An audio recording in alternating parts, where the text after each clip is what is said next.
Assalamualaikum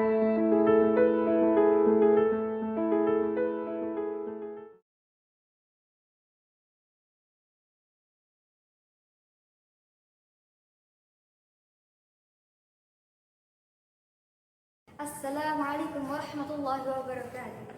Hamdan wa syukran lillahi amma ba'd. Pertama-tama marilah kita panjatkan puja dan puji syukur kehadirat Allah Subhanahu wa taala yang telah memberikan kita nikmat sehat yang tidak ternilai harganya. Salawat dan salam senantiasa kita haturkan kepada junjungan kita Nabiullah Muhammad sallallahu alaihi wasallam yang telah membawa kita dari zaman kegelapan hingga ke zaman yang terang benderang ini. Teman-temanku yang saya sayangi, pada kesempatan yang berbahagia ini, saya akan menyampaikan kisah yang berjudul Hijrahnya Rasulullah Sallallahu Alaihi Wasallam dari kota Mekah ke kota Madinah. Rasulullah Sallallahu Alaihi Wasallam diutus oleh Allah Subhanahu Wa Taala untuk berhijrah ke kota Madinah. Dengan berat hati, Rasulullah pun mengiyakan perintah itu. Rasulullah akan pergi meninggalkan kota Mekah, kota yang memiliki banyak kenangan, yaitu Ka'bah, rumah pertama baginda Rasulullah, dan makam istri tauladannya, yaitu Ibunda Khadijah radhiyallahu anha. Dan pada malam itu pula, kaum musyrik Quraisy berencana untuk menyerang Rasulullah Shallallahu Alaihi Wasallam. Namun, ketika Rasulullah Shallallahu Alaihi Wasallam keluar dari rumahnya, tidak ada satupun kaum musyrik Quraisy yang mengetahuinya. Rasulullah Shallallahu Alaihi Wasallam pergi ke rumah Abu Bakar As-Siddiq. Di rumahnya, Abu Bakar As-Siddiq menyiapkan bekalnya dan bekal Rasulullah Sallallahu Alaihi Wasallam untuk berhijrah. Dan Rasulullah Sallallahu Alaihi Wasallam dan Abu Bakar As-Siddiq mempercayai Abdullah bin Uraikid untuk petunjuk jalannya. Abdullah bin Uraikid memang sangat terkenal cerdiknya dalam menentukan jalan pintas. Setelah mereka selesai menyiapkan bekalnya, Rasulullah dan Abu Bakar pun melanjutkan perjalanan. Setelah sampai di Bukit Sur, Rasulullah Shallallahu Alaihi Wasallam dan Abu Bakar As-Siddiq bersembunyi di Gua Sur selama 3 hari 3 malam.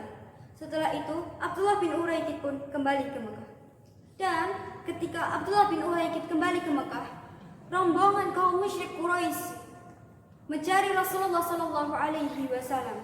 Berbondong-bondong mereka ke Bukit Sur. Dan di dalam Gua Sur, Abu Bakar As-Siddiq menangis dan berkata kepada Rasulullah, "Ya Rasulullah, bagaimana salah satu dari mereka melihat tapak kaki mereka? Niscaya mereka akan mengetahui kita." Dan Rasulullah pun menjawab, "Wahai Abu Bakar, bagaimana pendapatmu tentang 2 orang dan ketiganya adalah Allah?" Lalu kaum musyrik Quraisy pun tidak dapat menemukan Rasulullah Shallallahu Alaihi Wasallam dan mereka pun kembali ke kota Mekah. Mereka menyebar ke suku-suku ke bangsa-bangsa yang ada di Mekah. Mereka berkata, siapapun yang bisa membawa pulang salah satu dari Abu Bakar ataupun Rasulullah pulang kembali ke Mekah, 100 ekor unta untuknya. Salah seorang kaum musyrik Quraisy. Setelah 3 hari, Abdullah bin Uraikid pun kembali ke Gua Sur membawa hewan tunggangannya. Lalu Rasulullah pun langsung melanjutkan perjalanannya ke kota Madinah. Setelah beberapa lama berjalan, Rasulullah pun melalui kampung Mudlij. Pemuka Mudlij barusan mengenali yang barusan lewat adalah Rasulullah Sallallahu Alaihi Wasallam.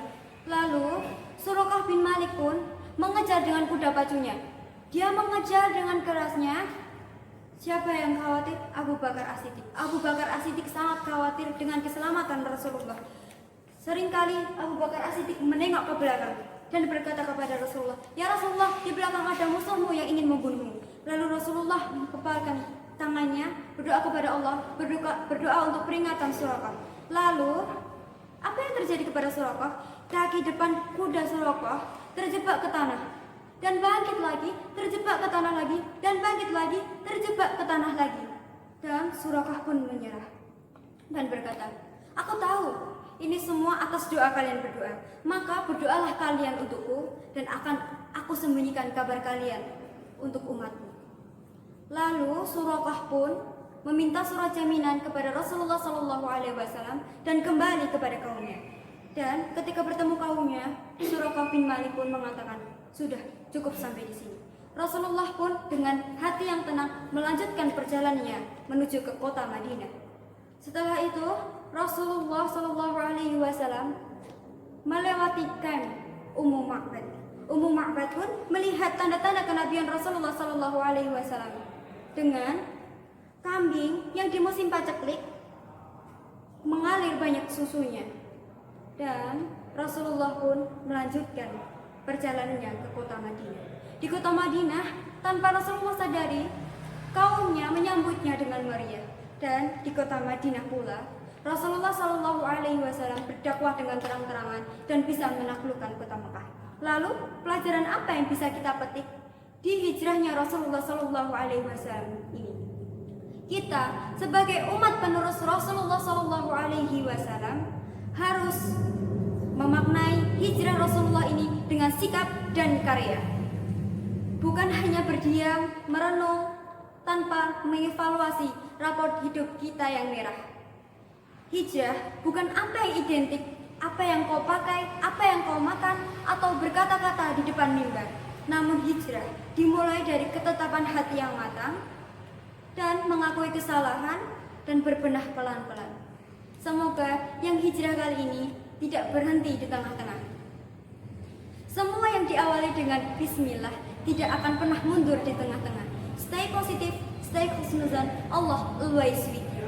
Bila ada kesalahannya berasal dari saya, bila ada kebenarannya berasal dari Allah. Bila ada kata yang kurang berkenan, mohon dimaafkan. Burung irian, burung cendrawasih. Cukup sekian dan terima kasih. Billahi taufiq wal hidayah. Wassalamualaikum warahmatullahi wabarakatuh.